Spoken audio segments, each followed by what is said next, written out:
Hoy día tenemos una reunión bien interesante. Agradecer también a los sponsors, el Laboratorio AVI hoy día que se puso con la logística y la alimentación, así que muchas gracias. No olvidemos que tenemos un buen grupo de personas conectadas actualmente por streaming. Vamos a ver, ¿cuántas personas? 30 personas en este momento conectadas, así que por eso es muy importante que hablen a través del micrófono, aunque aquí nos escuchemos bien, pero para que las personas que están en streaming escuchen lo que estamos comentando. La reunión de hoy está a cargo del grupo de la doctora Solange Agar, el doctor René Rojas y el doctor Alejandro Reyes, así que los dejo con ellos. Hola, buenas tardes. Hoy día estamos a cargo del grupo de la clínica Indisa, que vamos a presentar el tema del diagnóstico diferencial de enfermedad inflamatoria intestinal. Si bien la enfermedad inflamatoria no siempre son diagnósticos fáciles, simples y precisos. Y muchas veces a todos nos ha tocado que estamos ante pacientes que no sabemos qué camino seguir, si tienen o no tienen una enfermedad crónica, esa enfermedad inflamatoria intestinal. Y yo creo que dentro de la patología digestiva, esta es una de las principales que necesita y requiere un equipo multidisciplinario para resolverla. Y por eso vamos a presentar dos casos que son complejos, que no tienen un diagnóstico definitivo y que han sido caldo de cabeza para todos nosotros. La primera lo presenta el doctor René Rojas y después el cirujano, el doctor Alejandro Reyes. Bueno, buenas tardes. Yo les voy a presentar el primer caso. Es una paciente de sexo femenino de 40 años. Su antecedente principal es una dermatomiositis diagnosticada un año atrás, en septiembre del 2017. Tratada inicialmente con bolos de metilperisolona, aciatropina, que posteriormente por falta de respuesta se cambió a micofenolato, que solamente usó durante marzo del 2018 y posteriormente fue suspendido. Con prednisona todo este tiempo, que iba entre 10 a 60 miligramos, al momento del ingreso estaba con 20 miligramos, y en agosto del 2018 reumatología repartió tratamiento con gamma globulina. Dentro de su estudio había aparecido previamente un aspergiloma maxilar, que estaba pendiente operárselo en caso de iniciar cualquier otra inmunosupresión. El ingreso de esta paciente, el motivo de consulta por fiebre y dolor abdominal, ingresó a la urgencia. Dentro de su examen físico, todo esto está descrito en ficha antigua porque aún no conocíamos a la paciente. El paciente ingresó hemodinámicamente estable, subfebril, con un abdomen descrito como doloroso y con un esbozo de Blumberg. Dentro de su examen destacaba una anemia leve, sin leucocitosis, parámetros inflamatorios levemente elevados, gases normales, láctico normal, LDH en 250 y parámetros nutricionales en proteínas y albúmina normales. Se realizó un TAC de abdomen y pelvis en la urgencia, que es lo que vemos ahí en las flechas. Se veía un engrosamiento de todo el colon. El predominio era ascendente y transverso y se veía un neumoperitoneo. Estaba descrito como una colitis extensa de predominio ascendente y transverso y un neumoperitoneo leve. Se hospitaliza por una exploración quirúrgica dentro de lo que describen en el informe: líquido purulento laminar subrepático, sin evidencia de perforación, isquemia, ni lesiones de intestino delgado ni grueso. Se toman cultivos del líquido y se dejan drenaje. Se inicia tratamiento con antibióticos, ampicina, sulbactam, más ciprofloxacino y corticoides endovenosos indicados por reumatología debido a que venían corticoides previamente. Se relaciona con onoscopía intraoperatoria, que es la que vemos aquí. No se ve.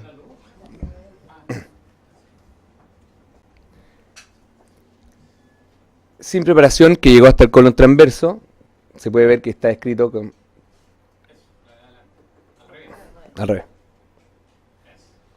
Que se ven ahí unas pequeñas úlceras que están descritas entre 5 y 8 milímetros, que se veían a lo largo de todo el colon, con el recto que no estaba comprometido.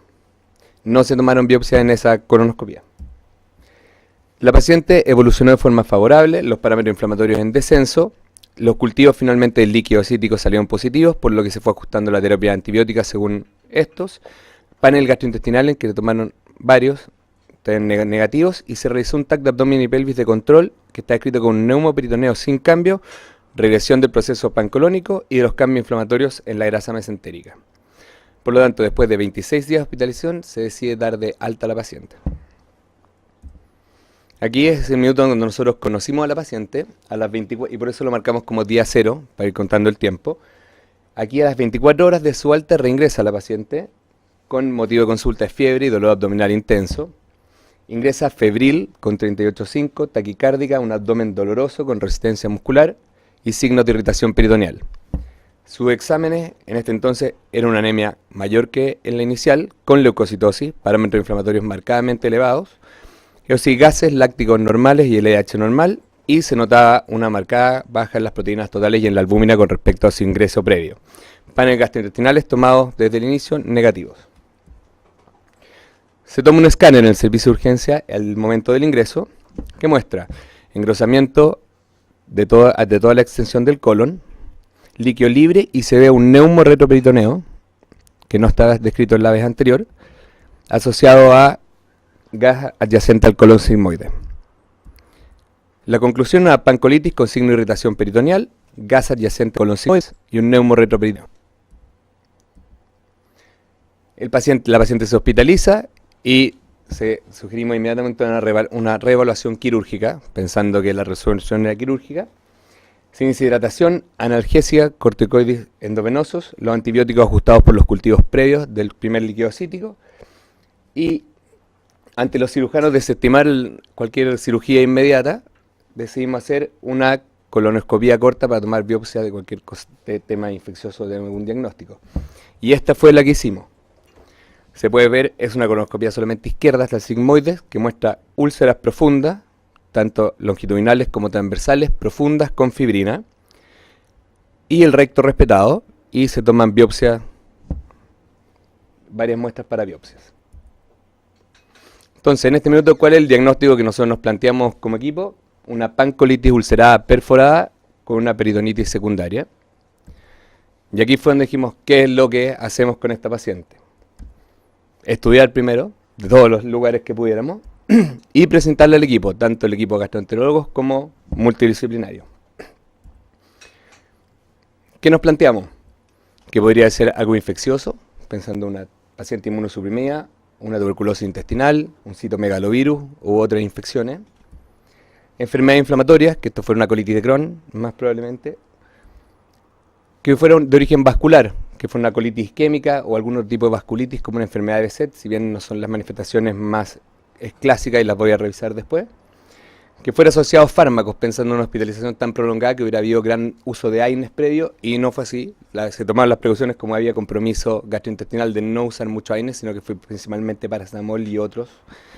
Y pensamos en el micofenolato, que está descrito que el 45% de los pacientes tienen afectación gastrointestinal por el micofenolato, pero la que está descrita es una colitis aguda por micofenolato, por lo tanto temporalmente no nos coincidía con el cuadro.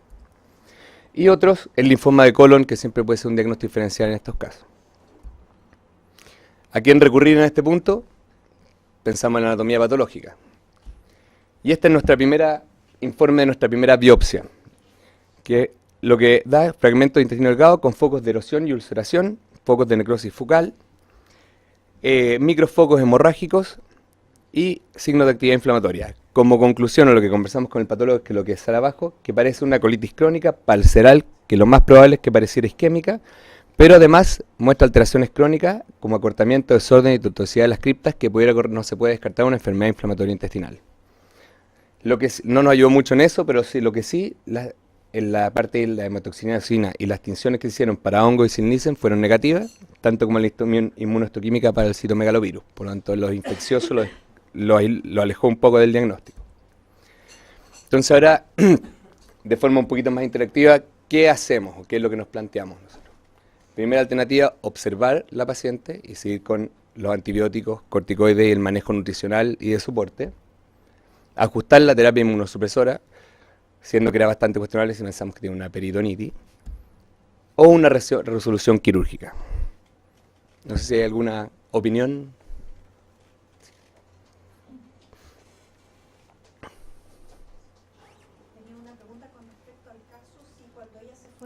Se fue de alta con corticoides, ¿con qué dosis? Se fue con prednisona 1 miligramo por kilo con intención de ir bajando después, pero se fue con full dosis. Pasó de cortisona 50 K8 y la pasaron a prednisona 60. Ya, gracias.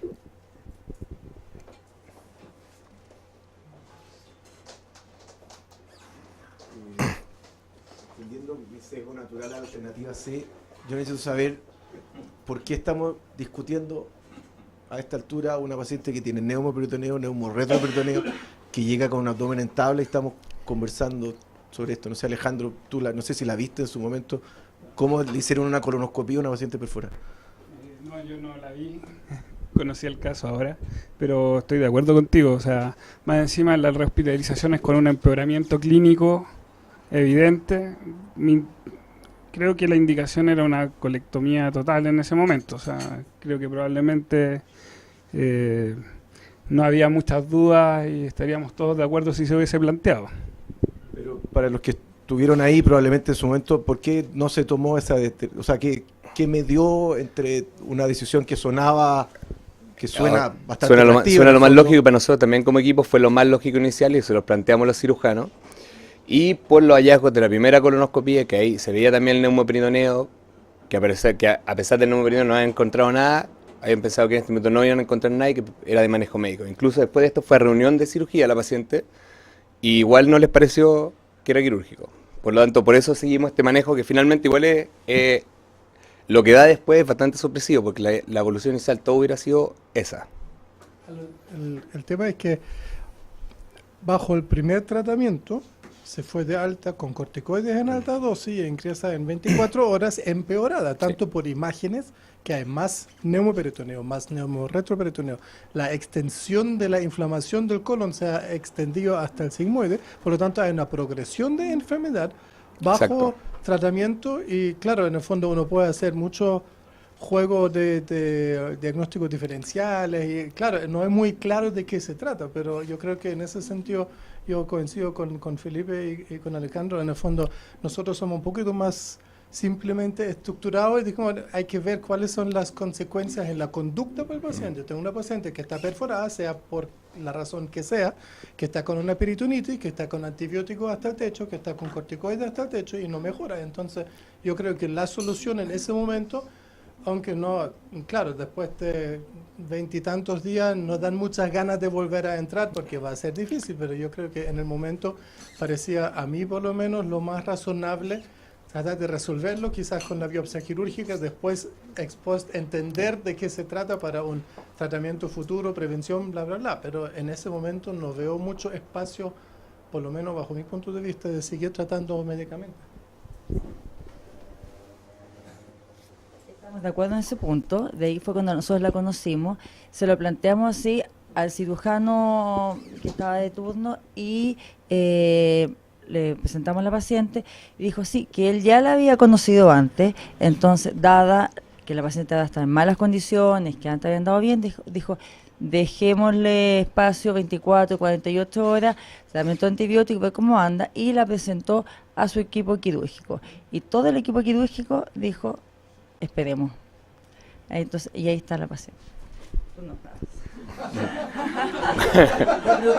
Hay algo que no podemos saber en el fondo, porque hay algo que nos falta. Ahora, no, en el fondo, aparte uno va entrando con un paciente cada vez en peores condiciones, desnutrida, y empiezan todas las complicaciones médicas asociadas. Entonces, en realidad, como digo, yo creo que la indicación era más que... Oye, volviendo un poquito atrás, creo que la conducta acá, estamos todos de acuerdo que es quirúrgica. Con respecto a la paciente, ¿habían otros signos que hicieran sospechar una vasculitis, como por ejemplo úlceras orales, o pensando más como orientación a una enfermedad ABC? No había nada más, ni reumatológico, ni poliarticular. Entonces, ¿cuál fue ni la indicación de úlcera los reumatólogos para los bolos corticoides? ¿Había alguna actividad? ¿Los bolos CPC iniciales real? o cuando Sí. lo dejaron, cuando se Sí, rehospitalizó? porque supusieron que estaba con alguna activación Por la actividad de la de dermatomiositis. la dermatomiositis. Sí, en el fondo ya estaba con una dermatomiositis completamente activa, que no estaba ni respondiendo a las gamma inmunoglobulinas y querían ellos entrar con rituximab. ¿No? En ese periodo pasó todo esto y no se hizo por el aspergiloma, estaba en espera de operarse eso y ahí empezó todo el problema gastrointestinal. Pero tenía una dermatomiositis activa. Gracias, René. ¿Sigo? Teórico, obviamente. La dermatomiositis, o sea, una de las causas de la dermatomiositis es paraneoplásico, o sea que también había que tener en la ecuación esa alternativa también pensando en los hallazgos posteriores, ¿no?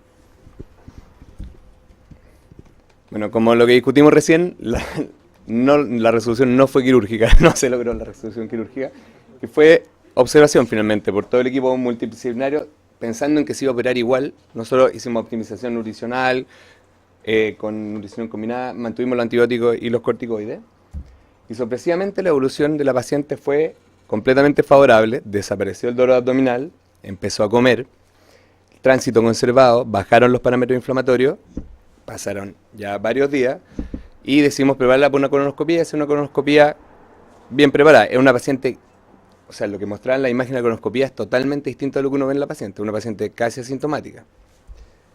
Hicimos una colonoscopia pensando que la paciente iba a estar mucho mejor, y lo que encontramos en la colonoscopia tampoco se pudo hacer completa, pero se veían hasta el transverso ahí úlceras pequeñas que eran similares a la primera que se habían hecho, y en el sigmoide úlceras profundas, incluso con puentes, que se pueden ver bien ahí, longitudinales, con el recto respetado.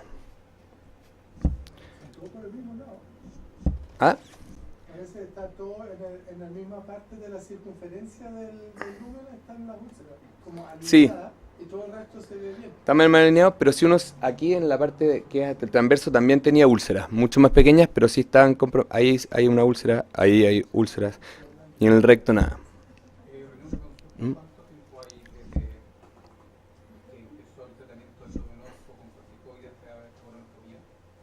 ¿Hay estudio de imágenes de control como para saber cuál es la evolución de imágenes y estudio de intestino delgado? Sí, lo hicimos posterior, hicimos primero la colonoscopia. Primero la colonoscopia. Ok.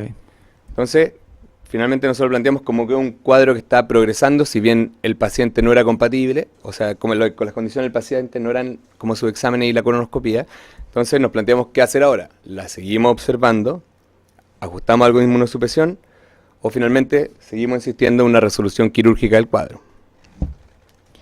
En este minuto sí fue reevaluado nuevamente por los cirujanos, ya con más vía en que quizá iba a necesitar una cirugía, no sabíamos si en este minuto, pero sí probablemente al suspender los antibióticos o a empezar a bajar los corticoides iba a necesitarla. Y en esa espera, que fue lo que se hizo, la paciente tuvo operación favorable, sin dolor, empezó con nutrición oral completa, tránsito conservado y los parámetros inflamatorios casi normales. Se decidió hacer, hicimos una anterresonancia para estudio intestino delgado y para ver en qué estábamos frente a los hallazgos iniciales. Esto ya es al día 15. Y la conclusión de la anterresonancia es un intestino delgado sin alteraciones, significativa regresión de los cambios inflamatorios del colon, sin colecciones ni neumorretroperitoneo. La revisamos varias veces con los radiólogos porque parecía casi que el paciente no era el mismo, pero efectivamente sí, y los hallazgos eran eso. Y ya más hacia el final de la hospitalización decidimos hacerle una nueva colonoscopia completa hasta el ilion para ver cuáles eran los hallazgos y si efectivamente las imágenes y la clínica tenían relación. Y se ve el ilion absolutamente normal. Sí se ven desde el ascendente úlceras pequeñas, ahí en el ascendente, en el transverso también. Y en la parte sigmoidea, que es lo que había mostrado anterior, se ve un tejido bastante más cicatricial, casi sano, y el recto respetado. Y se toman nuevamente una serie de biopsias. Las biopsias nuevamente no nos dieron mucho. Salían fragmentos de mucosa colónica que no tenían alteraciones arquitecturales de forma crónica. Sí que había leve ectasia vascular, extravasación de glóbulos rojos y que parecieran cambios de tipo isquémico. Eso, finalmente la paciente por las condiciones, esto es de ahora, es una paciente que está asintomática, con tolerancia oral completa y tránsito conservado, tiene unos exámenes que están casi normales con respecto al ingreso. Entonces, ¿qué hacemos ahora con esta paciente? Como la pregunta. ¿Los 20 días son corticoide endovenoso? No, después pasó corticoide endovenoso a prednisona y va como en prednisona 30 cuando se fue.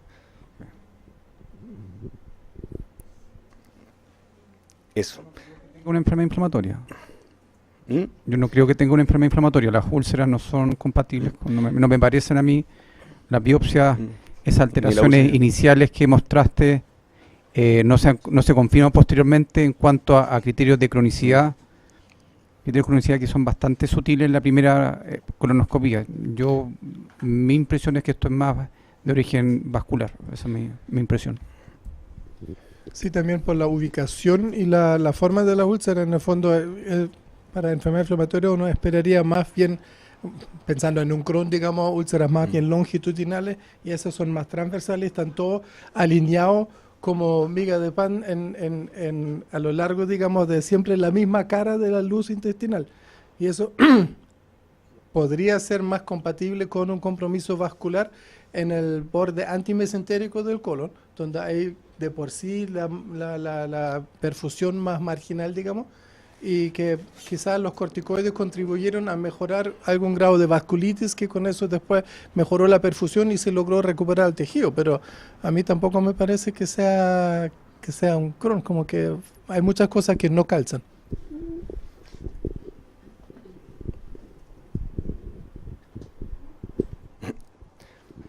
Bueno, nosotros tampoco teníamos absolutamente nada, tampoco pensamos que lo más probable era un Crohn, por lo tanto, o una enfermedad inflamatoria, por lo tanto planteamos como diagnóstico diferencial y esa es más o menos la revisión que hicimos. En fondo esta es una paciente con una pancolitis úlcera perforada, una paciente inmunosuprimida previamente y que además tiene una enfermedad autoinmune concomitante que es la dermatomiositis.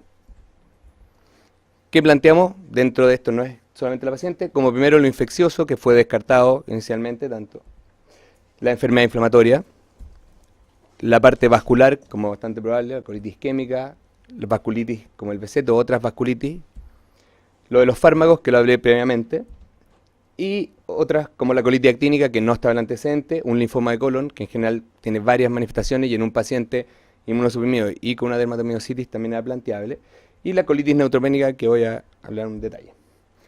Con respecto a la TBC, la afectación gastrointestinal de la tuberculosis es entre el 4 y 8% de la tuberculosis. Generalmente al principio del siglo XX era muy frecuente como causa de estenosis y obstrucción, pero después por la medida higiénica y el tratamiento antituberculoso disminuyó mucho y ahora está en aumento por la inmigración, por los viajes y por la inmunosupresión como esta paciente. La localización puede ser, desde el punto de vista abdominal, variable. Ileocecal lo más frecuente cuando compromete el tubo, pero puede ser hepático, pancreatobiliar, peritoneal o linfática. La TBC colónica aislada, como se uno la plantea en este paciente, es solamente el 5% de las tuberculosis gastrointestinales, o sea, ya es raro, y generalmente es segmentaria, comprometiendo principalmente transverso sigmoide. En lo que es diagnóstico hay varios métodos y generalmente hay un poco de confusión. La clínica, el PPD, el ASCA, ciertos marcadores tumorales que se elevan, principalmente las peritoneales, y el cuantiferón tienen baja sensibilidad y especificidad para la enfermedad. La radiografía de tórax, si bien el compromiso de tórax es bastante constante, la radiografía lo muestra solo en el 20 al 25%. Y dentro de las imágenes, que un poquito las comparaciones que se hacen con el Crohn o con otros, es un engrosamiento no estratificado, como el Crohn, estenosis concéntrica, inflamación mesentérica sin congestión vascular, que la muestra el Crohn, pueden haber adenopatías con necrosis gaseosa y la ascitis es frecuente. La endoscopía tiene distintos patrones, ulcerativo, hiperplásico y estenótico, siendo el ulcerativo el más frecuente. Está descrito que las úlceras son de características circulares y transversales, diferentes a las del Crohn o a la isquemia, que son más longitudinales. Pueden haber pseudopólipos, divertículos pequeños y los más frecuentes, que el 90% hay compromiso ileocecal. La histología, una colitis crónica con actividad aguda, granulomas, que generalmente son múltiples, de gran tamaño y de clasificación central, que son diferentes a las del Crohn, y de ahí están las tinciones Sill-Nielsen y lo más sensible específico es la PCR del tejido. Y los cultivos que se demoran 6 semanas. Como segunda alternativa hemos planteado una colitis por citomegalovirus, esto es al inicio, que fue descartada. La colonoscopia también tiene múltiples patrones, desde el que se ve primero, que son erosiones y microhemorragias, úlceras, como podría haber sido esta paciente, policopoideo o pseudomembranoso, incluso simulando una colitis pseudomembranosa. Y la localización más frecuente es el sigmoide. Con respecto a los métodos diagnósticos, la serología no diferencia infección de enfermedad. Es muy frecuente la infección, pero no todos los pacientes tienen enfermedad. La antigenemia no es indicativa del citomegalovirus en los tejidos, por lo tanto tampoco tendría utilidad. Y el diagnóstico más preciso es la histología. Dentro de esto se puede ver las inclusiones citoplasmáticas como ojos de búho, que es bastante característico en la hematoxilina y eosina, pero el gold standard es la inmunohistoquímica del tejido. También ahora se hace PCR del tejido de colon al fresco, que sería también de utilidad. Con respecto al Crohn, que también es un diagnóstico bastante planteable en este paciente. En la colonoscopía, compromiso segmentario, lesiones aftoides que podrían haber sido úlceras longitudinales serpingiosas, apesto empedrado y puede haber ya signos de cronicidad como estenosis y fístula. Dentro de las imágenes también hay bastantes cosas descritas que lo comparan bastante con la TBC en general. Se ve un engrosamiento de la pared que muestra estratificación, que generalmente se ve trilaminar, como se ve ahí. Hay estenosis excéntrica, proliferación de la grasa mesentérica con ingurgitación de los vasos mucosos, que es como el signo de la peineta, y ahí se observa una estenosis.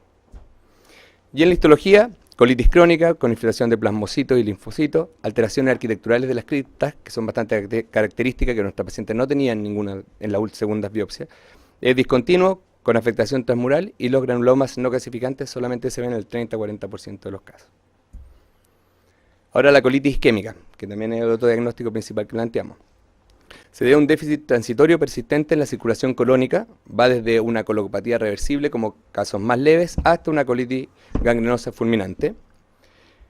Generalmente se debe o a estados de bajo flujo, pacientes sépticos con compromiso hemodinámico, insuficiencias cardíacas u otros, oclusiones vasculares de grandes vasos en casos de estados de hipercoagulabilidad o vasculitis de pequeño vaso, inflamaciones intraabdominales como las pancreatitis, ciertos fármacos vasoconstrictores o drogas y trauma y cirugía. Y aquí obviamente la localización es más frecuente son el ángulo esplénico por el tipo de circulación, la unión recto-sigmoidea, que podría corresponder, y en los estados tipo flujo está bastante escrito el compromiso del colon derecho.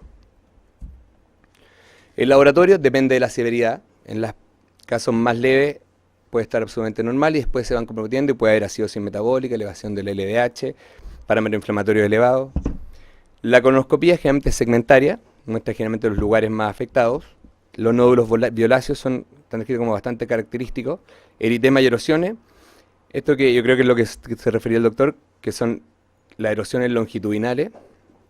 Y puede llegar a la gangrena y que realmente el recto por el tipo de circulación está respetado. Y con respecto a la histología, si bien no es diagnóstica, se dice que es mucho más diagnóstica cuando hay una pieza quirúrgica, las biopsias endoscópicas no tienen tanto rendimiento. Se ve edema, extravasación de los vasos sanguíneos, o sea, de eritrocitos, congestión, y ya en fase más avanzada se pueden macrófagos con hemosiderina o incluso unas ghost cells que son bastante características, pero están en pocas ocasiones. Con respecto a la enfermedad de Behçet, que fue otro tipo de vasculitis o compromiso vascular que pensamos, la enfermedad de Behçet, como regla, tiene las úlceras orales en el 90-95% de los casos, es multisistémica, también hay úlceras genitales, uveitis, y afecta casi todos los sistemas, piel, pulmonar, sistema nervioso, articular e intestinal. El compromiso gastrointestinal es hasta el 30%, el compromiso gastrointestinal aislando la cavidad oral. La forma más, o sea, hay forma ulcerativa y isquémica del compromiso. La forma ulcerativa es generalmente una vasculitis de pequeño vaso, y la forma isquémica cuando hay compromiso más de grandes vasos, y fístula en menos del 10%. Llama la atención cuando uno plantea los criterios diagnósticos de la enfermedad de Behçet, la úlcera oral están como constante, o sea, tienen que estar presentes, y el compromiso gastrointestinal no está en ninguno de las, ni como criterio menor tampoco. La colonoscopía en la enfermedad de Behçet generalmente son úlceras redondas o ovaladas con bordes demarcados, que ahí se ven úlceras aftoides, distintos patrones. Ahí se ve geográfica, que es lo más frecuente, o tipo volcán, que está escrito, que es la tercera foto. Lo más frecuente es la compromiso ileocecal, y son mucho más frecuentes únicas que múltiples. Y las biopsias endoscópicas generalmente, porque el compromiso vascular es más profundo, generalmente no dan el diagnóstico. Como linfoma primario de colon, generalmente las características es un sitio muy poco frecuente los linfomas no Hodgkin, y si uno se va a las neoplasias colorectales solo son el 0,5%. Afectan siempre a pacientes con edad avanzada, inmunosupresión, enfermedades inflamatorias intestinales. La localización más frecuente es el ciego, generalmente son únicos y pueden darse de diferentes formas, como masa, como lesión estenosante o polipoidía, y pueden darse también como ulcerativa. Generalmente el diagnóstico del linfoma de colon es o por piezas quirúrgicas o por biopsia, y es difícil hacerlo solamente con la clínica y las imágenes. La colitis neutropénica, que me detuvo un poquito, si bien no es la paciente clásica, porque la encontré interesante, es una complicación poco frecuente, pero sí afecta a pacientes inmunosuprimidos. Generalmente son pacientes que tienen recuento de neutrófilos bajos, generalmente pacientes con neoplasia hematológica o que están sometidos a quimioterapia, pero también se ha descrito en pacientes con inmunosupresión de otras causas, pacientes VIH. Es un cuadro que tiene una mortalidad del 50% y es multifactorial entre la neutropenia, más los efectos directos, una flora microbiana alterada y la infiltración de células que finalmente lleva a necrosis de la pared, translocación bacteriana y perforación. Es importante la colitis neutropénica, que es de alto índice de sospecha, según el paciente, y que principalmente su manejo es médico en los casos leves y quirúrgico en los más severos. Ahora, tratando de hacer un cruce entre las enfermedades de la paciente, ¿cuál es el compromiso gastrointestinal en las dermatomiositis? No comprometido en la parte muscular, sino en la parte que hubieran úlceras o perforaciones del tubo digestivo. Y sí existen ciertas publicaciones, más aisladas como casos clínicos que como revisiones, de casos clínicos donde, principalmente en dermatomiositis juvenil y en niños, no tanto en adultos, se describe que una de las manifestaciones puede ser la isquemia, que lleva a diferentes perforaciones, tanto en el intestino delgado, algunas que comprometían el duodeno, algunas que de perforaciones también del colon, que es la última, pero como revisiones o como grandes casos no había nada que nos pudiera explicar. Pero el caso sí podría corresponder a una vasculitis y que estuviera respondiendo a los corticoides y a la inmunoglobulina que se le estuvo poniendo a la paciente, se le siguió poniendo a la paciente. Ahora, dermatomiositis y enfermedad inflamatoria intestinal. ¿Hay alguna relación? ¿Es más probable que la paciente tenga una enfermedad inflamatoria intestinal por tener una dermatomiositis? Y aquí también hay descripciones. Desde el año 94 se encuentran, pero generalmente también son puros case report. La primera que encontré es del 94 y después salta bastantes años hasta el 2014. Y el 2016, como manifestaciones raras de enfermedad inflamatoria intestinal. Pero llamar la atención una última que encontré, que es del año 2017, donde se trató de buscar, en un estudio en Taiwán, que se trató de buscar la relación, si efectivamente los pacientes con colitis ulcerosa tenían una mayor incidencia de dermatomiositis. Y en este estudio hubieron 3.000 pacientes con colitis ulcerosa, 14.000 pacientes controles, durante un seguimiento de 11 años. Y el desarrollo de dermatomiositis fue en 12 pacientes. Lo que llamó la atención, si bien no es nada para concluir, pero se está investigando, es que de los pacientes, de todos los pacientes que lo hicieron, los pacientes con colitis ulcerosa fueron 8 en correlación con los pacientes normales. Por lo tanto, es algo que se está estudiando, que por lo menos se ha tratado de hacer. Eso.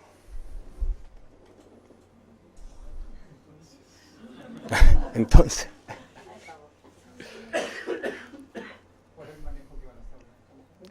Esa es la idea parte de la idea de presentarla acá. Pero a la luz de la revisión que han hecho de la vivencia del paciente, ¿cuál va a ser la conducta? Digamos, ¿por qué lado van a enfrentar, digamos? Si van a enfrentar del punto de vista gastrointestinal, lo que habíamos hablado más es no entrar con mayor inmunosupresión del punto de vista de nosotros, como que fuera una enfermedad inflamatoria intestinal, sino que optimizar su parte de la dermatomiositis que pudiera estar asociada a la vasculitis asociada del tubo digestivo y que eso ayudará a mejorar a la paciente. Y frente a un nuevo episodio de compromiso agudo con Bloomberg, signos de irritación peritoneal y un escáner que muestre un compromiso mayor, que es altamente probable, digamos, sí. Te lo doy cantado que va a ser un nuevo episodio, digamos. ¿Cuál va a ser la conducta? Porque había hecho 2 encuadros, yo creo que no, va a ser un tercero, esa es mi impresión. Sí.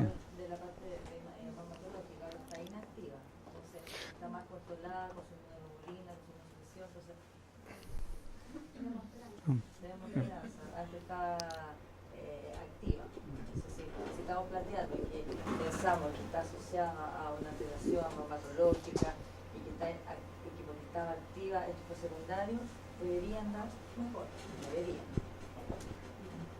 Yo quería hacer un comentario porque recién lo estábamos comentando con la Jocelyn. Yo creo que esa paciente tuvo mucha suerte de estar viva ahora y más encima en más o menos buenas condiciones, ¿ya? Eso demuestra que en la medicina no hay nada que no hay. Pero yo quiero poner ahí una advertencia que si llega a un caso similar, yo creo que la conducta adecuada no es antibiótico, corticoide, esperar y cruzar los dedos. Y hacer 3 colonos en 19 días en un paciente que tiene neumoperitoneo. Yo creo que, como digo, en ese caso, por suerte, todo salió bien, digamos, ¿ya? Pero yo creo que una paciente así es quirúrgica porque se te puede morir bajo las manos, lo que afortunadamente aquí no ocurrió, pero hay que tener mucho cuidado. A mí me parece que no tiene una enfermedad inflamatoria. Yo creo que el compromiso del pan colónico de esas pequeñas ulceritas puede ser un compromiso vasculítico, no le sabría poner el apellido. Y lo que se vio en el sigmoide parece, concordantemente con la biopsia, haber sido algo isquémico, quizás incluso gatillado por los corticoides que recibió, y a lo mejor también ahí hubo microperforación, algo que hizo que hubiese el neumoperitoneo. Yo creo que en este minuto hay que evaluarla desde el punto de vista de su parte reumatológica, buscar a lo mejor algún marcador, buscándole un poco más por la parte reumatológica que seguir planteando quizás por la parte digestiva. Es fácil verlo en retrospectiva los casos como lo estamos viendo acá, pero es lo que me parece más que haya sido una vasculitis y esto que haya sido una complicación de los corticoides que ella recibió. Y un comentario de la colitis neutropénica, nosotros tuvimos la oportunidad de ver un caso así. El tipo de úlcera es muy distinto, es una úlcera que es como en sacabocado, es como que sacaras así, desgarraras la mucosa y no se ve nada, se ve limpio, no hay ni siquiera fibrina porque no hay neutrófilos que puedan tener el componente inflamatorio. Entonces se ven unas úlceras bien distintas, es como va la mucosa bien, no hay nada, se ve como la capita muscular y luego continúa la mucosa. Y generalmente se ven pacientes que tienen menos de 500 neutrófilos como RAN, y asociado también se ha descrito al rituximab, que era como de las cosas nuevas que nos ha tocado ver. Ese es el comentario.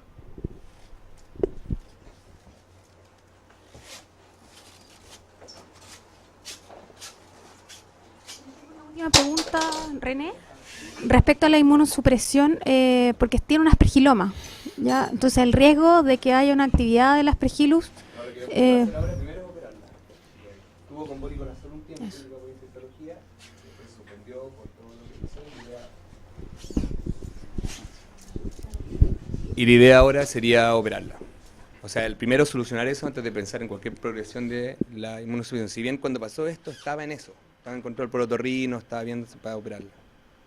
Bueno, a mí me toca presentar el segundo caso. Mi nombre es Alejandro Reay y yo soy coloproctólogo del Hospital Salvador y de la Clínica Indisa. Me toca presentar a la paciente con iniciales ETC, mujer, 57 años, matrona, con relato antecedentes mórbidos, diagnóstico de una enfermedad inflamatoria intestinal indeterminada. Ella trabaja en el Hospital Parroquial de San Bernardo, se veía con el doctor Correa, pero haciendo un análisis de al interrogarla, sin controles regulares, muy irregular en sus tratamientos, tampoco tenía muchos antecedentes como para presentar desde atrás biopsia, etcétera, etcétera. Estaba en tratamiento con mesalazina los últimos 2 años de uso intermitente.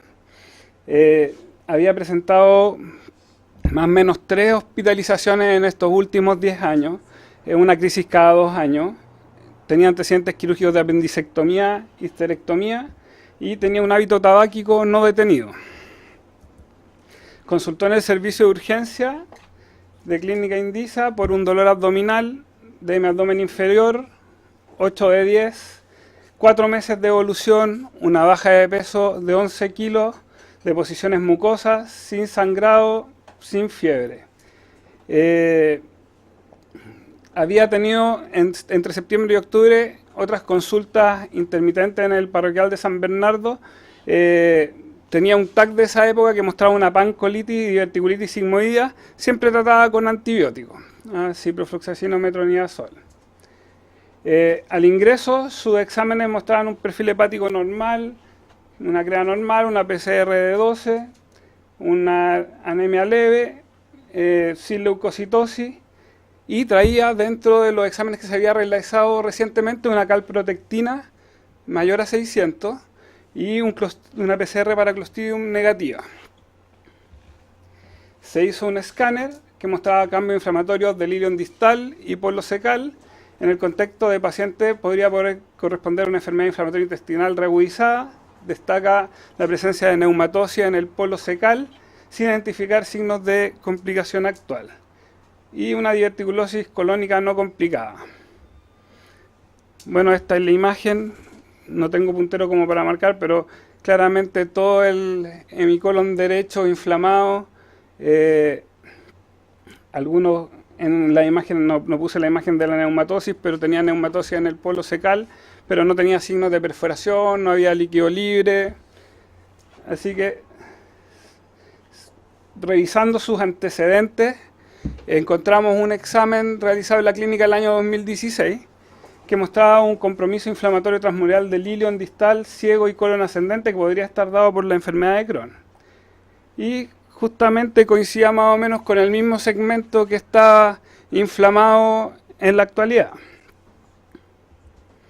Se hospitaliza, se inicia tratamiento antibiótico con ceftriaxona metronidazol, tuvo una buena evolución y se dio de alta a los 3 días a completar antibióticos. Se partió corticoide y se fue con budesonida 9 miligramos.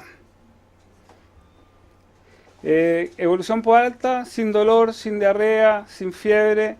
Se le solicitó un TAC de control y se mantuvo el tratamiento con corticoide.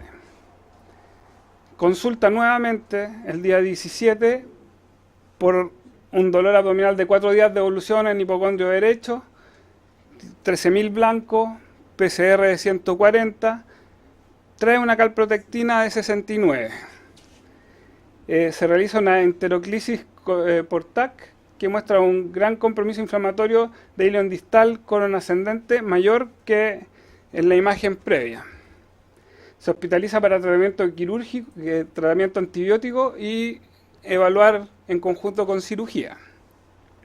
Se evalúa, se decide, tiene una buena evolución inicial, disminuye dolor, antibióticos, se dejan corticoides y se planifica una eventual cirugía. Y se solicita una nueva imagen que es una enteroclisis por resonancia. Signos de ileocolitis segmentaria con compromiso inflamatorio transmundal, sin evidencia de fístulas, colecciones ni oclusión mecánica. Las alteraciones descritas son compatibles con un proceso más bien crónico, con escasos elementos de actividad. Linfadenepatías colónicas e ileocolónicas de aspecto reactivo. Como vemos en la imagen, siempre del mismo segmento del cual está afectado, no varía, no cambia en extensión. La evolución es favorable, sin fiebre, sin dolor, pero el examen físico siempre persiste una masa palpable en todo el flanco derecho. Así que, estando en buenas condiciones, se decide entrar a explorar en cirugía. Se realiza una hemicolectomía derecha que parte laparoscópica se tiene que convertir porque el colon derecho tenía signos de inflamación hasta el ángulo hepático, mesos muy acortados, muy inflamados, aplastronados. Se realiza una resección y una anastomosis. Hicimos una anastomosis lateral isoperistáltica, doble plano y con una boca amplia de 4 centímetros, más o menos. Esta es la pieza quirúrgica, este es el segmento del ilion, acá está todo el colon derecho, más hacia el ángulo hepático está francamente muy inflamado. Abrimos la pieza operatoria en el pabellón y destaca que compromiso de mucosa no existía. Y sí llamaba la atención que había un gran divertículo derecho. ¿El hilo no estaba comprometido? No se había comprometido. Pero, perdón, las imágenes... Las imágenes siempre han mostrado que había compromiso del ilion, pero al examen físico de la pieza en vivo. Y bueno, también esto es después de un tratamiento antibiótico, por lo menos no había macroscópicamente algo que sugiriera. Esta es más que nada una imagen de la anastomosis, como para que vean más o menos cómo lo hacemos. En general, Crohn tratamos de hacer anastomosis manuales, no ocupar suturas mecánicas y en general una boca ancha para evitar el riesgo de estenosis. La evolución fue favorable, buena tolerancia oral, sin dolor. Se hace un traslado a tratamiento de prednisona y al 6º día se da de alta. El segmento de colon, esta es la biopsia, desarrolla una diverticulitis con un divertículo único complicado, con diverticulitis crónica activa, supurada y peritonitis pericólica. Nos observan elementos de enfermedad inflamatoria intestinal. Acá están los tacos. Este ilion normal, colon normal. Este es el divertículo único, era un divertículo de base angosta, pero era más o menos de 2 centímetros. Y después voy a mostrar en retrospectiva el escáner porque se ve inclusive el fecalito que está impactado en el divertículo. Bueno, al otro lado es más que nada la inflamación, signos de inflamación crónica. No se encontraron elementos de enfermedad inflamatoria. Acá voy a retroceder un poco la imagen, más que nada para mostrar que después, analizando retrospectivamente, esta zona es el divertículo único y el fecalito que está impactado ahí.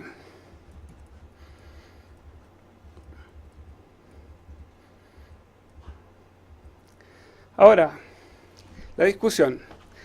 Nunca había una biopsia que demuestre una enfermedad de Crohn. Se manejará como un Crohn postoperatorio, ya que se había asumido ese diagnóstico por 10 años, se habían dado tratamientos acorde a eso.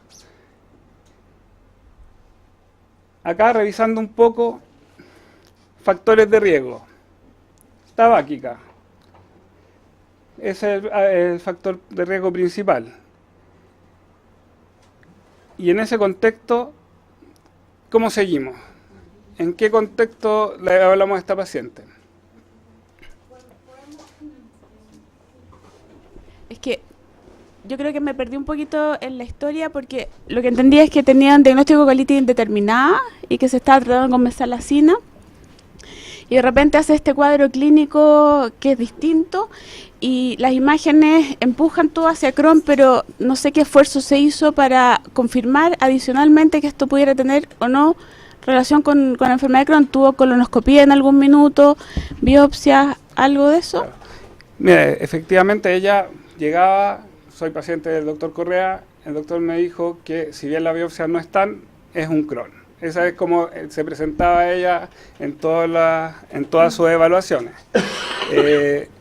En general, discutimos un poco el tema de la colonoscopia, de poder realizar una colono, y en su momento la tratante prefirió que no por la neumatosis, tuvo dudas. Ahora, si uno revisaba como todos los antecedentes hacia atrás, todo como que te empujaba a que era un Crohn.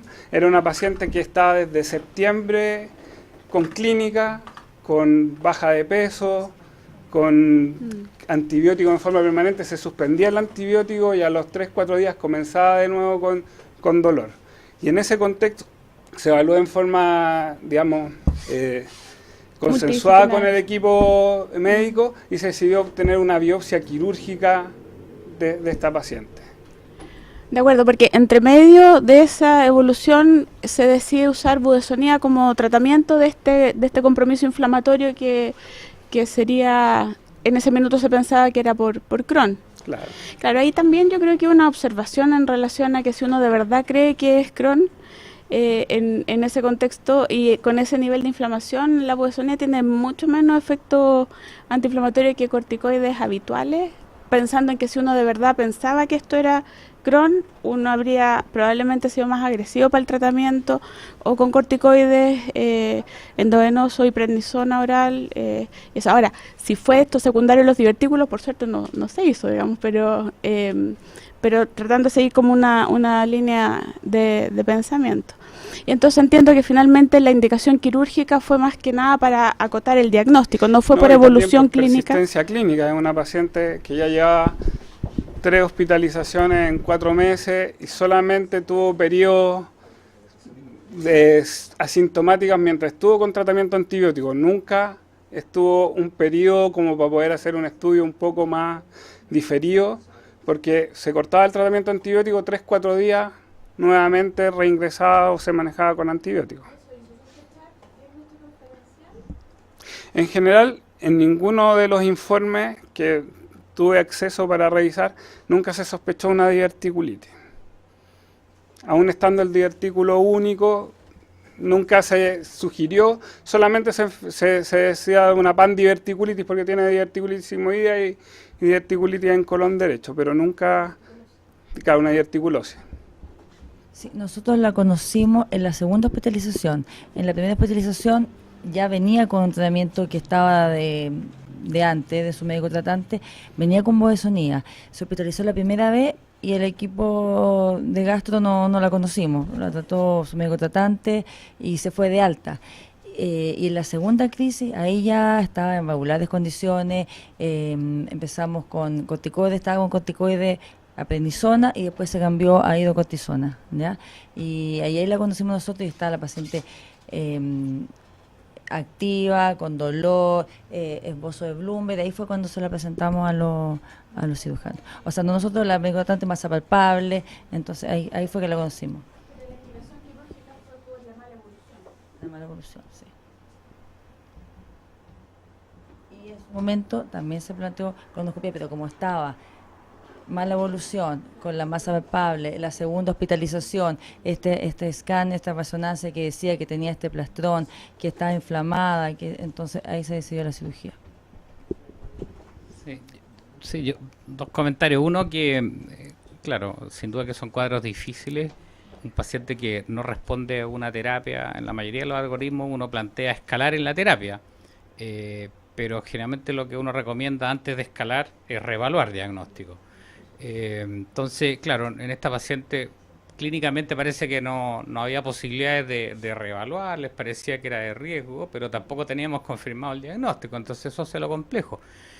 Ahora, porque obviamente una paciente que es refractario, Crohn refractario, eso no, pero refractario aquí a corticoides, si tenemos terapias mejores que los corticoides, ¿cierto? ¿Por qué no las usamos? Pero si no reevaluamos el colon, no le vimos el colon derecho, porque lo que tenía antes era una colitis indeterminada. No creo que si hubiera tenido úlcera en el hilo o en el colon hubiera tenido el diagnóstico indeterminado, hubiera tenido un diagnóstico más categórico. Entonces habría que haber reevaluado asumiendo el riesgo.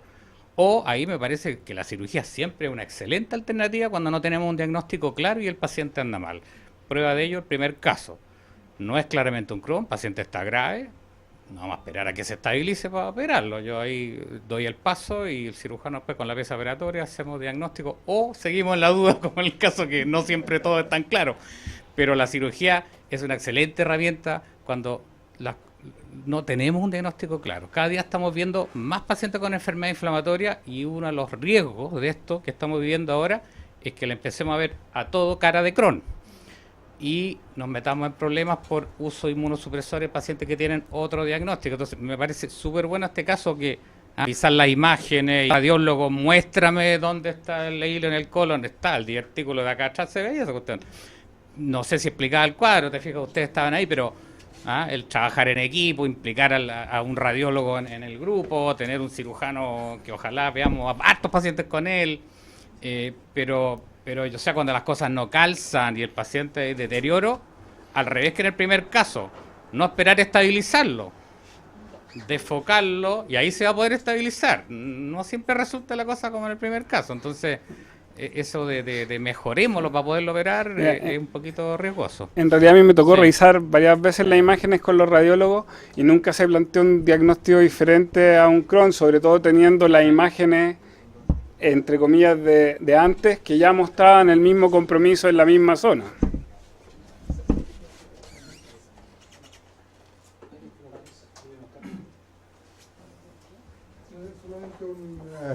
Una pregunta o un pensamiento en cuanto a la conducta quirúrgica, en cuanto a ostomía o no. Me imagino que conversaste con la señora que era de cierto riesgo también que termine con una ostomía, porque al final tuvo 8 kilos de baja de peso, está anémica, está inflamada, está con hidrocortisona encima, es decir que está juntando puntos como para, así que claro, si las cosas se dan, uno puede hacerlo sin ostomía y cruzar los dedos, pero yo creo que uno no peca tampoco en una paciente así, hacer la anastomosis y dejarla protegida con una ileostomía y para cerrarla después. En realidad, en el fondo, cuando evalué a la paciente, estaba con una albúmina límite, ya no había parámetros inflamatorios elevados, las condiciones locales, por eso quise también un poco mostrar la foto de la anastomosis, se ve tejido sano, prefería hacerlo manual porque en general en pacientes de riesgo la anastomosis manual es lo ideal y más que nada sí se conversó con la paciente de los riesgos.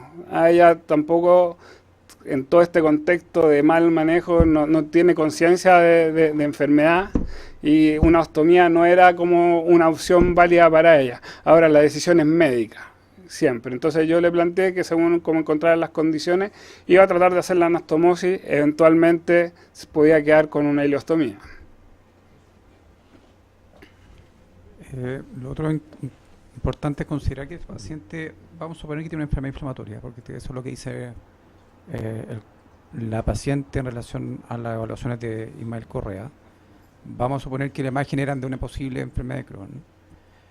Entonces, en ese contexto hay que tener cuidado también en el diagnóstico diferencial de todo lo que es infeccioso, pero también lo que causa la neoplásica. Entonces, yo creo que estoy de acuerdo con Jaime. Yo creo que hay que tener cuidado que cuando uno va a usar terapia, y nos hemos ido aprendiendo en el grupo, es que el médico que deja la terapia es el médico tratante, ¿sí? Me refiero si hay cambio, aumentar la dosis de mesalazina de 2 a 4 gramos, pero si uno va a cambiar de línea, yo creo que tiene que ser el médico que se va a hacer a cargo del paciente. Es por lo mismo, porque uno va a ver las complicaciones posteriores.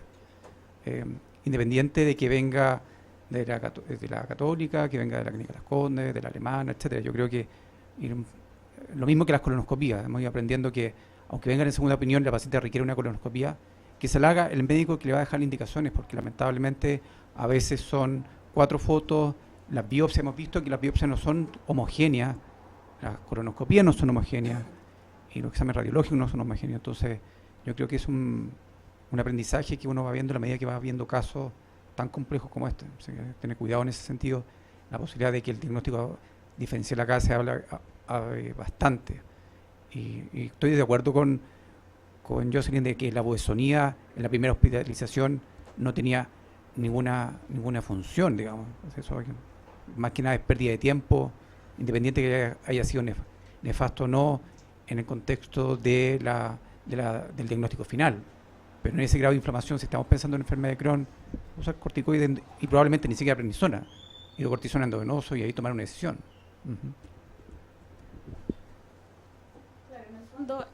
Respecto a lo que lo que están presentando es que si uno tiene una idea respecto a un diagnóstico, hacer lo que corresponde respecto a esa idea. O sea, lo que hemos aprendido en esta presentación primero es respecto al diagnóstico diferencial y confirmar qué es lo que estamos tratando. Y en relación a eso, hacer el tratamiento más adecuado para ese paciente, para inducir la remisión de forma eficiente y efectiva, y eventualmente escalar terapia si eso no es suficiente. Pero si no está confirmado el diagnóstico, entonces hacer todo lo que corresponda para llegar al diagnóstico adecuado. No, yo iba a comentar que referente a una de las preguntas que tú hiciste de cómo seguir, yo creo que no se ha descartado 100% el diagnóstico de enfermedad inflamatoria referente a la historia previa sobre todo, pero probablemente yo sería por lo menos de la idea de este paciente dejarlo probablemente sin tratamiento, pero sí le haría seguimiento con calprotectina y probablemente una colonoscopía más tardar 6 meses, como lo hacemos en los inflamatorios operados, y ahí ver si reaparecen lesiones en el colon o en el ilion, ahí plantear una nueva terapia como enfermedad inflamatoria o nada, o seguir con seguimiento.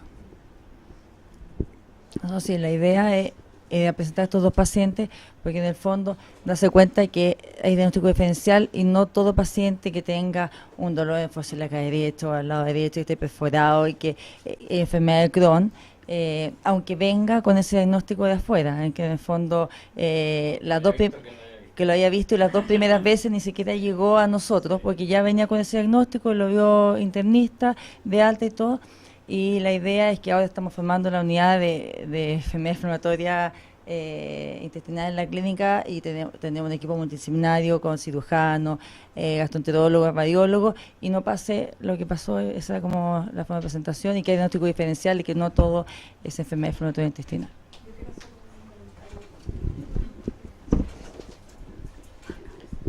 Ya, súper importante para el manejo de este paciente, y lo mencionaste también, es que deje de fumar.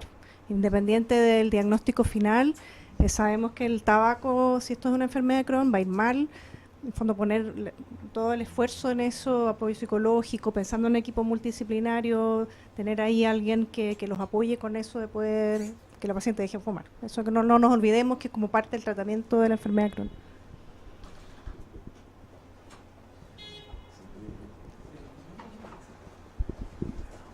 Sí, de acuerdo con Jaime, que tal vez lo que habría que hacer es que la paciente consiga todos los antecedentes, ver si se trata de una enfermedad inflamatoria o enfermedad de Crohn o no. Yo a esta paciente, en intertanto, una posibilidad real es dejarla con metronidazol o nada, teniendo claro la sugerencia de Carolina. Yo me la juego más con dejarle metronidazol, hasta en espera de que ella me la traiga. Hay un trabajo publicado ahora hace poco, salió recién, de la experiencia de Chicago, metronidazol 3 meses, bien tolerado, en el cual tiene una buena experiencia. Los trabajos antiguos de metronidazol en postoperado, postquirúrgico como recurrencia, eran bastante de mala calidad retrospectivo, pero este es un trabajo, sigue siendo retrospectivo por un área mayor de pacientes y tuvieron una buena respuesta en espera de tener una calprotectina fecal que yo salaría 3-4 meses, si sale elevada, de todas maneras la colonoscopía se largara en ese momento o a los 6 meses. Yo no esperaría 12 meses para una evaluación endoscópica. Si la calprotectina sale elevada y la colonoscopía es normal, se va de enteroresonancia y eventualmente de cápsula. Ahora, lo bueno es que en este minuto la pieza quirúrgica no mostró ningún elemento sugerente de enfermedad inflamatoria. Las criptas que vimos ahí se veían preciosas. Entonces, claro, eso Además, hace pensar que... pedimos ante la duda una re-revisión y nada. Nada. Sí, pues yo en ese contexto estoy de acuerdo con digamos, o antibióticos, con metronidazol o nada.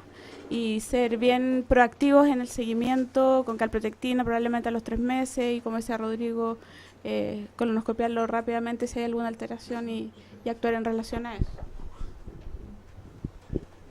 Y un poco en la línea de los demás, como que parece ser que la enfermedad inflamatoria que ella tuvo, si fue esto indeterminado, Crohn menos probable, porque con todo el tiempo de evolución y solo con mesalacina que haya estado sin complicación todo este tiempo es menos probable, pero quizás valdría la pena mirarla y dejarla sin tratamiento y ver qué es lo que pasa, porque no me parece, o sea, no justificaría por ningún motivo algún inmunomodulador. El metronidazol podría ser discutible, pero sí yo la miraría nuevamente a los 6 meses y el compromiso que ella ha tenido ha sido siempre de colon. Entonces, una colonoscopia yo creo que a los 6 meses sería la conducta que yo tomaría con ella. Sí.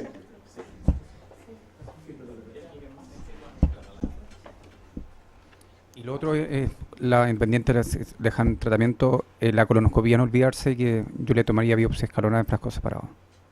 O sea, la colonoscopía normal en esta paciente tiene que ser confirmada histológicamente, va a quedar tranquilo frente a la posibilidad que realmente se trate de una colitis, una enfermedad inflamatoria, una colitis ulcerosa, etcétera, que haya ramificación, elementos de cronicidad o que aparezca algún microgranuloma por ahí dando vuelta. Entonces yo creo que eso hay que tenerlo presente. Esta paciente se comete a veces el error de no tomar biopsia en ese momento y tal vez pueden tomar decisión. Y de verdad, por favor, el tema que sean escalonados en frascos separados. Porque hace 2 semanas me tocó un paciente que no trajo el informe de la colonoscopía, no solamente la biopsia, decía biopsia escalonada, pero había una sola muestra que era todo junto en un pote y había inflamación, digamos, crónica con actividad microabsceso, pero imposible saber si colon derecho, colon izquierdo, todo el colon, qué sé yo, así que en el fondo no vale la pena hacer todo el esfuerzo para una información que al final no te ayuda. Pero iba un poco en la sospecha, porque el tema de las biopsias escalonadas, si uno sospecha una colitis microscópica, da lo mismo si en un solo frasco, porque eso está protocolizado. Pero si es por sospecha de enfermedad inflamatoria, lo que se recomienda es que sea de ilion en un frasquito, de recto en otro frasquito, y lo otro ahí hacer un mapeo dependiendo de lo que se pueda optar. Pues, pero, claro. Y lo otro, con esta paciente, es bien distinto lo que uno le dice al paciente y muchas veces lo que ellos entienden. Eso es verdad, porque a mí me ha tocado evaluar pacientes así por otra opinión y que dicen yo tengo tal enfermedad, después uno busca en la información del paciente y todo el mundo le dijo que tenía otra cosa y se quedan pegados con una idea. Entonces eso también tiene un sesgo de lo que el paciente nos dice, lo que se le dijo, lo que su médico pensó. Entonces en esos casos de repente es más fácil contactarse con el médico tratante y decir, hoy tienes información de este paciente, que a lo mejor es una información totalmente distinta a lo que ella está entregando. No, yo creo que buena hora. Quería agradecerles. Realmente uno agradece cuando los equipos presentan casos complejos. El tema de diagnóstico, como lo comenté antes, yo creo que es un súper desafío y un peligro tremendo ahora que estamos muy embalados diagnosticando inflamatoria, con acceso también más fácil a terapia biológica, anti-TNF. Tiene mucho riesgo. Hay la necesidad de ser más científico, más al callo con la precisar diagnóstico, tomar biopsia, atreverse a hacer endoscopía, aunque este paciente se vea complicado y grave, ver el colon completo, meterse al ilion y no 5 intentos. Yo creo que es muy importante y abrir la mente. El diagnóstico, las diapos que mostró René al principio, después nos detalló, lo tenemos que tener súper grabado. Así que muchas gracias y sí, pues que están armando un súper equipo ahí, así que hace mucha falta. Sí. Eso. Así que yo creo que estamos, el doctor Quiera quería despedirse, parece. O va a cantar, doctor Quiera. A esta altura en la ducha. No, yo me sumo a las palabras de Jaime. Yo creo que agradezco a René y Solange y a Alejandro. Agradezco que estén gente reemplazándonos a los que iniciamos esto, porque es bueno ir viendo caras nuevas y complementando. Sí, no, la vieja guardia. Así que felicitaciones y espero seguir viéndolo en las próximas reuniones, que es lo más interesante, más allá que les toque. Pero yo creo que es bueno que vamos creciendo como grupo. Así que hay un último agradecimiento a la doctora Sedano que organizó todo este evento y los que vienen el resto del año, así que ya serán llamados por ella en cualquier momento.